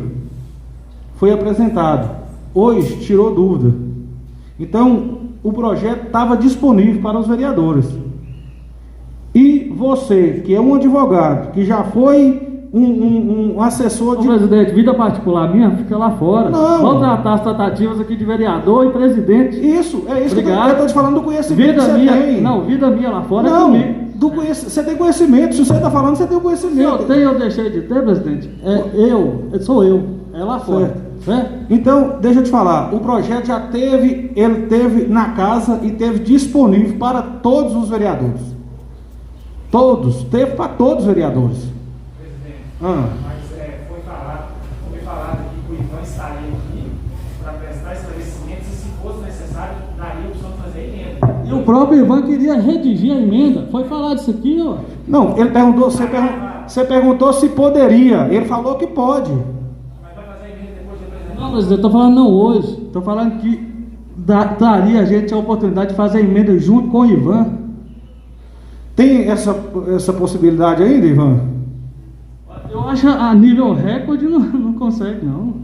Então como é que você está querendo que faça uma coisa? Então vamos parar a reunião, fazer a emenda e depois voltar? Não, então como é que você está querendo que faça então, vereador? Me ensina aí para me ver. Não, eu não estou aqui para te ensinar nada, presidente. Não, moço, você está questionando uma coisa. Daqui a pouco, na hora que pergunta se pode, você está perguntando, mas vai fazer em tempo recorde? Então qual que é o tempo? Deixa eu te explicar o que aconteceu, talvez você não recorde. Falou que Ivan estaria aqui hoje para tirar dúvida, igual o senhor falou aí, e que, se a gente quisesse fazer uma emenda, faria junto com ele. Cadê essa oportunidade? Não, fui eu que falei, assim, que eu que entrei em contato com o seu Ivan, e aí eu falei que, assim, que o projeto tinha sido apresentado e que seu Ivan, que foi até o Redmilson, que é o contador, qualou que se alguém quisesse alguma emenda, que aí seu Ivan ia fazer. Mas antes, agora depende de vocês. Porque foi assim que o Redmilson me falou. Como que se tivesse alguma emenda que pudesse mandar para o seu Ivan fazer, ainda falou comigo assim, inclusive assim, aí o Ivan já traz pronta. Agora... Isso foi falado aqui em plenário. O que eu falo é o seguinte, como que a gente tem uma explanação depois de colocar uma emenda? Por exemplo, a emenda seria elaborada antes e só hoje, traria essa explanação de Ivan. Pois é, vereador, mas deixa eu te contar, é questão de tempo. Eu estou te falando que, igual, por exemplo, nós temos essa reunião e uma próxima reunião, entendeu? E esse projeto já chegou e estava disponível na casa. Hoje foi tirada dúvida. Hoje foi tirada alguma dúvida. Agora, se vai dar tempo, igual você acabou de falar, se vai dar tempo de fazer uma emenda esse ano... Vamos seguir então, presidente. Vamos seguir. Então aí está em discussão aí, o projeto continua em discussão. O projeto está em votação. Peço o voto aí do nosso vereador Rosalino. Peça aí a nossa secretária que faça aí a leitura aí dos pareceres jurídicos.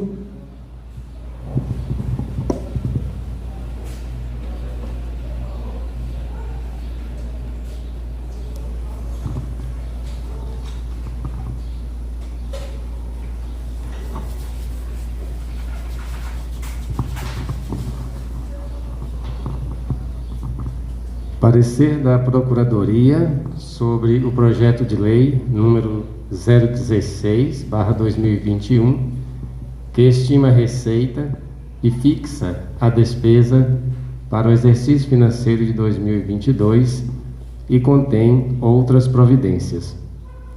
O projeto de lei número 016/2021 dispõe sobre a proposta orçamentária do município de Grão-Mogol para o exercício financeiro de 2022, no total de R$ 62.128.572. No que se refere à justificativa, tornou-se corriqueiro que a mensagem ao projeto de lei tome seu lugar. Na data de 4 de outubro de 2021, a assessoria contábil da Câmara Municipal emitiu parecer oral, manifestando-se no sentido de que o projeto de lei análise cumpriu seus aspectos primordiais, prevendo as aplicações constitucionais mínimas nas ações de saúde, educação, transferência ao legislativo, limite de despesa com pessoal, dentre outros. O inciso 3º do artigo 165 da Constituição Federal determina que a elaboração do orçamento anual é de competência do Poder Executivo. O inciso 3º do artigo 103 da Lei Orgânica Municipal também estabelece a competência do Poder Executivo para a elaboração dos seus orçamentos anuais. E o artigo 106 estabelece que a proposta orçamentária deve conter, estando estes itens presentes na proposta que nos foi encaminhada. Foram observados parâmetros estabelecidos no artigo 5º da Lei de Responsabilidade Fiscal, a Lei Complementar 101/2000. Por sua vez, o artigo 312 do Regimento Interno determina que a lei orçamentária deverá conter a discriminação da receita e despesa, de forma a evidenciar a política econômico-financeira e o programa de trabalho do governo, obedecidos os princípios de unidade, universalidade e de anualidade. Entendemos que o projeto de lei atende às disposições contidas na Constituição Federal, na Lei de Responsabilidade Fiscal, na Lei Orgânica do Município, no Plano Plurianual de Investimentos, PPA, na Lei de Diretrizes Orçamentárias, LDO, e na Lei que institui normas gerais de direito financeiro para elaboração e controle dos orçamentos e balanços da União, dos Estados, dos municípios e do Distrito Federal.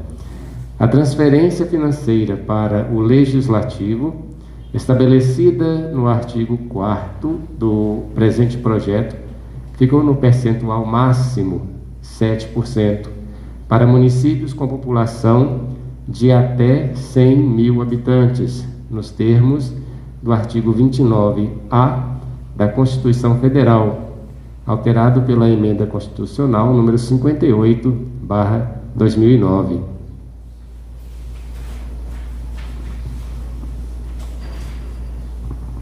O artigo 3º, a linha B, contém autorização correspondente a 30% da receita para suplementação de dotações.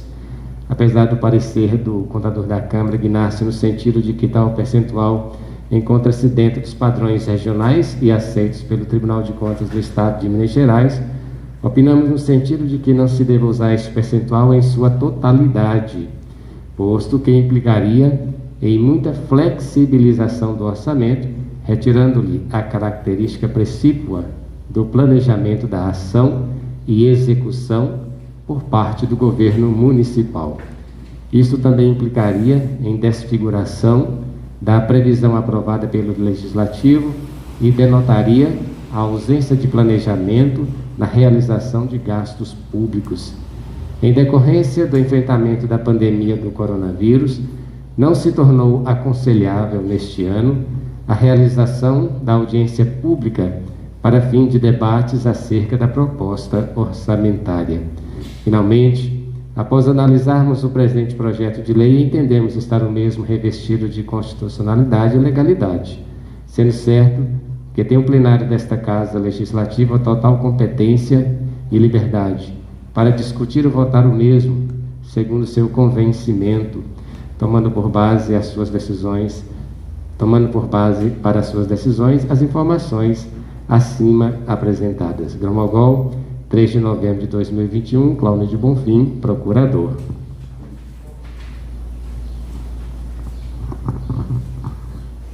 Parecer conjunto das comissões de tributação, finanças e orçamento e da de redação, justiça e legislação sobre o projeto de lei 16, que estima a receita e fixa a despesa para o exercício 2022.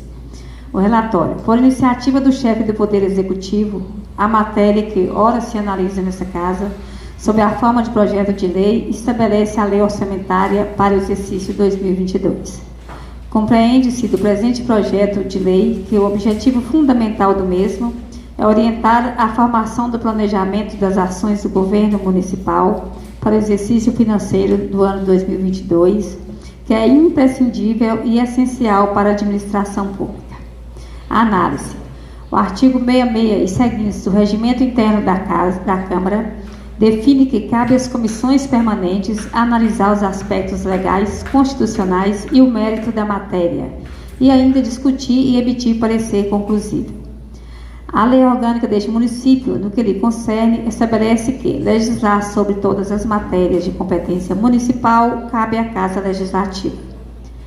Mencionado dispositivo delibera que a iniciativa de lei que verse sobre as diretrizes orçamentárias é exclusiva do prefeito, em consonância com o parágrafo único, a linha G do artigo 45.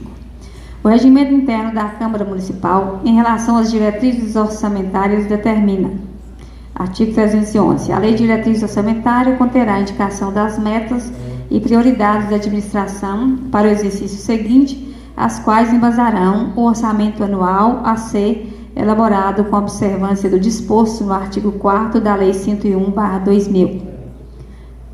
Inciso 1º, priorizando metas. 2, vertendo ao orçamento anual as despesas de capital incluídas no plano plurianual. 3, dispondo sobre a aplicação das receitas municipais previstas para o ano seguinte. 4, incluindo as possíveis alterações da legislação tributária necessárias à captação dos recursos para a consecução das metas estabelecidas. 5, especificando a orientação dos incentivos destinados a fomentar o desenvolvimento municipal. Parágrafo único. A Lei de Diretrizes Orçamentárias destina-se à preparação do orçamento anual e constitui necessariamente a ligação deste com o plano plurianual, cabendo à Câmara o exame em conjunto ou sucessivo das leis orçamentárias. A Lei Orgânica Municipal, ainda sobre a competência de elaborar e executar as diretrizes orçamentárias, o orçamento anual e o plurianual de investimentos, define que cabe ao município consoante a disposição do artigo 18.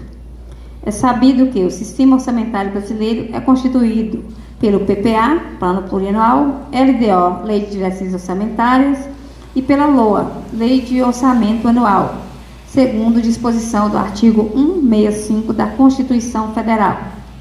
Vejamos, artigo 165. Leis de iniciativa do Poder Executivo estabelecerão, inciso 1, o Plano Plurianual.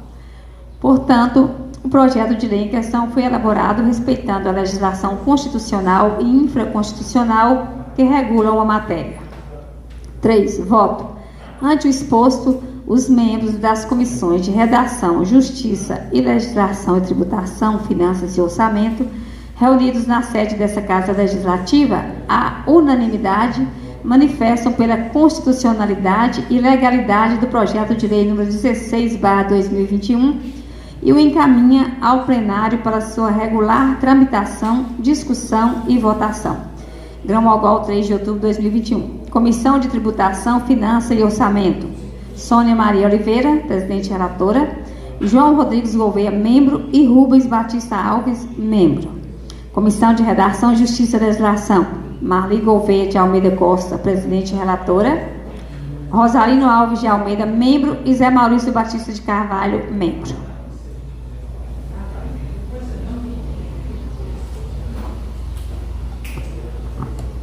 Então aí foi lido o parecer jurídico e o parecer das comissões.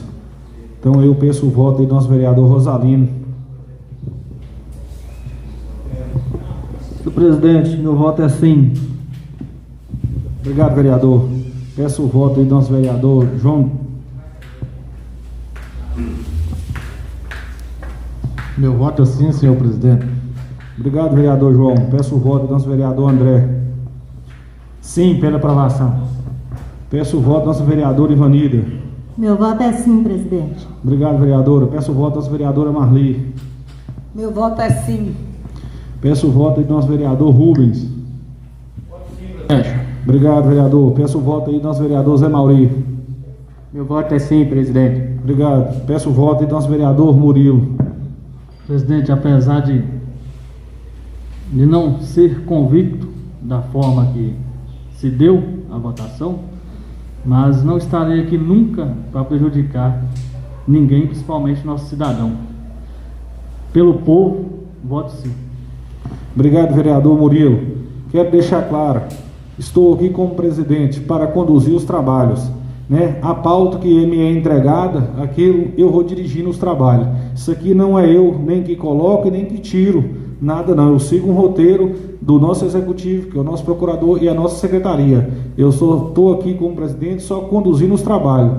Não é eu que faço nada aqui para, sei lá, se alguns acham que é para prejudicar ou para beneficiar alguém. Isso aqui eu só mesmo conduzo os trabalhos. Peço o voto aí do nosso vereador Jânio. Sim, presidente. Obrigado, vereador. Peço o voto aí da nossa vereadora Sônia Maria. Sim, senhor presidente. Obrigado. Então, o projeto, né, está aprovado com unanimidade. Vou colocar aí em discussão e votação o projeto de lei número 017/2021, que dispõe sobre o plano plurianual para o período 2022 a 2025. Vou passar a palavra para o nosso procurador, doutor Claunídio, para que faça a leitura do parecer jurídico.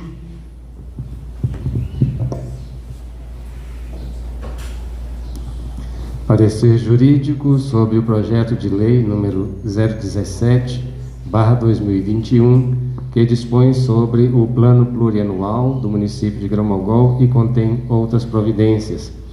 O plano plurianual, PPA, é um instrumento de planejamento de médio prazo da administração pública, previsto no artigo 165 da Constituição Federal, que determina a elaboração de um PPA para os 3 entes federados, governo federal, estadual e municipal, a cada 4 anos. O documento sistematiza as diretrizes, objetivos, metas e resultados que a gestão pública pretende alcançar naquele período. O PPA organiza as políticas públicas e as ações da gestão em programas que resultem em bens e serviços para a população, partindo de um diagnóstico da situação presente, das diretrizes do plano de campanha do governo e garantindo a consulta popular no processo. O plano detalha as metas físicas e financeiras, o público-alvo das ações e os produtos que devem resultar delas. A partir do PPA, outras 2 leis orçamentárias previstas na Constituição são elaboradas: a Lei de Diretrizes Orçamentárias, LDO, e a Lei Orçamentária Anual, LOA. O conjunto desses instrumentos legais de planejamento é fundamental para a efetividade das ações e para o monitoramento dos resultados, tanto por parte do próprio governo como por parte da sociedade. Na justificativa, o Executivo Municipal solicita autorização legislativa para definir os programas de governo para fins de elaboração do plano plurianual para os exercícios de 2022 a 2025. A proposição visa estabelecer as medidas, gastos e objetivos a serem seguidos pela administração municipal no período de 4 anos, conforme determina o artigo 165 da Constituição Federal. A Lei Complementar 101, de 25 de maio de 2002, denominada Lei de Responsabilidade Fiscal, contribui para o exercício pleno da democracia por obrigar os administradores públicos a decidirem seus gastos com responsabilidade e prover informações sobre a utilização dos recursos. O capítulo 9 da Lei de Responsabilidade Fiscal refere-se à transparência, controle e fiscalização e estabelece regras e procedimentos para a confecção e divulgação de relatórios e demonstrativos de finanças públicas, a fiscalização, além do controle. Tais procedimentos visam permitir ao cidadão avaliar, através da informação disponibilizada em relatórios, o grau de sucesso obtido pela administração das finanças públicas, particularmente à luz das normas previstas na Lei de Responsabilidade Fiscal. Nos termos do inciso 10º do artigo 68 da nossa Lei Orgânica Municipal e do artigo 309 do Regimento Interno, cabe ao prefeito encaminhar o PPA à Câmara Municipal e indicar a política governamental, tendo vigência até o final do primeiro exercício financeiro do mandato prefeitoral. Na data de 4 de outubro de 2021, o contador da Câmara Municipal emitiu o parecer contábil, opinando pela regularidade do projeto de lei em análise. Pelo acima referido, opina pela viabilidade técnica da presente proposição, visto que se adequou às normas declinadas na Constituição Federal, Lei de Responsabilidade Fiscal e Constituição Estadual, bem como pelo fato de apresentar de forma discriminada cada verba e programa para cada secretaria ou órgão, e principalmente por atender às normas de fiscalização e controle através da publicidade necessária. O procurador entende que o projeto de lei está revestido de constitucionalidade e legalidade, bem como entende sua viabilidade pelos argumentos acima apresentados, e o encaminho para deliberação, discussão e votação pelo plenário desta Casa. Grão-Mogol, 3 de novembro de 2021, Cláudio de Bonfim, procurador. Parecer conjunto das comissões de tributação, finanças e orçamento e de redação, justiça e legislação sobre o projeto de lei 17/2021, que dispõe sobre o plano plurianual para o período 2022-2025. Relatório. Por iniciativa do chefe do Poder Executivo, a matéria que ora se analisa nesta Casa, sob a forma de projeto de lei, institui o plano plurianual, o PPA, para o quadriênio 2022-2025. Compreende-se do presente projeto de lei que o objetivo é orientar e estabelecer os programas, ações e objetivos da administração pública municipal para o mencionado quadriênio. No plano foram elencadas ações de custeio e investimentos materializadas em ações de políticas públicas nas diversas áreas da atuação da administração. Análise. A previsão do plano plurianual encontra respaldo no texto constitucional, especificamente no artigo 165, o qual dispõe que as leis de iniciativa do Poder Executivo estabelecerão o plano plurianual. A lei orgânica, por sua vez, prevê no inciso 10 do artigo 68, quando trata da competência do prefeito, que compete-lhe privativamente enviar à Câmara os projetos de lei de diretriz orçamentária, plano plurianual e orçamento anual.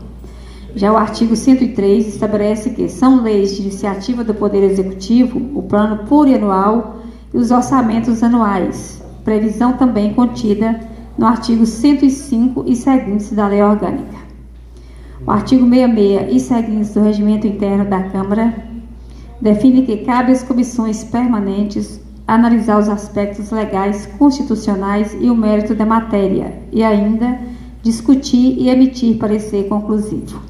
A lei orgânica deste município, no que lhe concerne, estabelece que legislar sobre todas as matérias de competência municipal cabe à Casa Legislativa.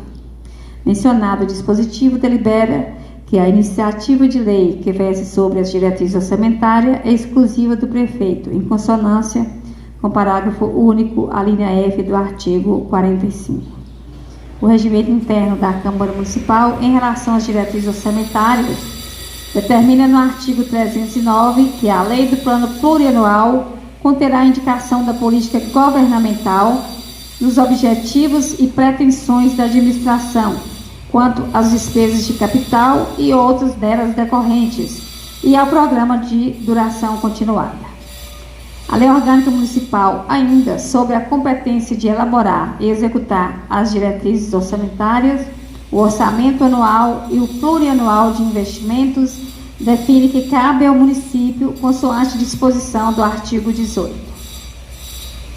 Inciso 2, as diretrizes orçamentárias. Inciso 3, os orçamentos anuais. A Lei Orgânica Municipal sobre orçamentos traz exatamente a mesma redação, de acordo com o que consta no artigo 103. Portanto, o projeto de lei em questão foi elaborado respeitando legislação constitucional e infraconstitucional que regulam a matéria. Voto.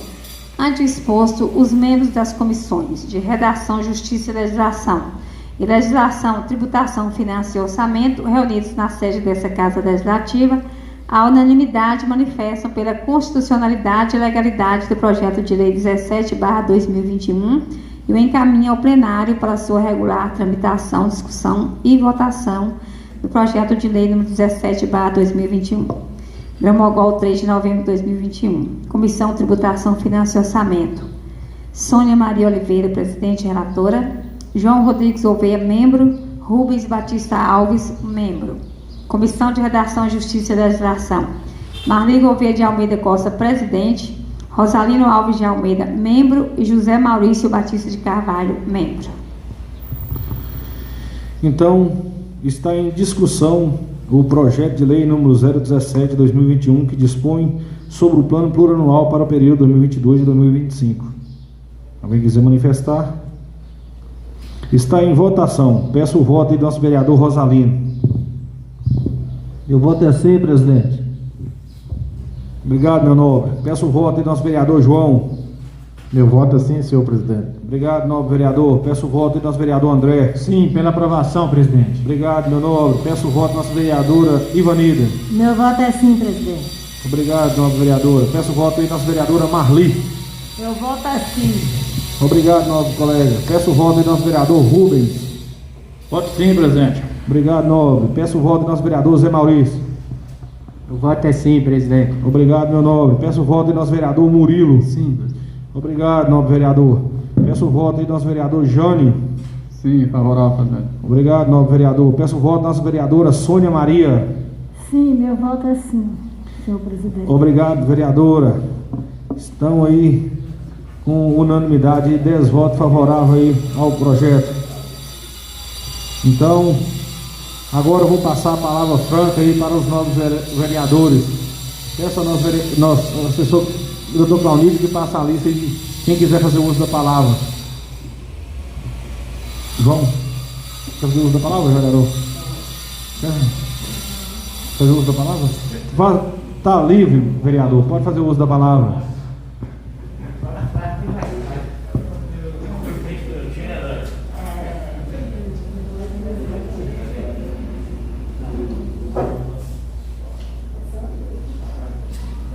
Boa tarde, presidente, senhoras e senhores vereadores.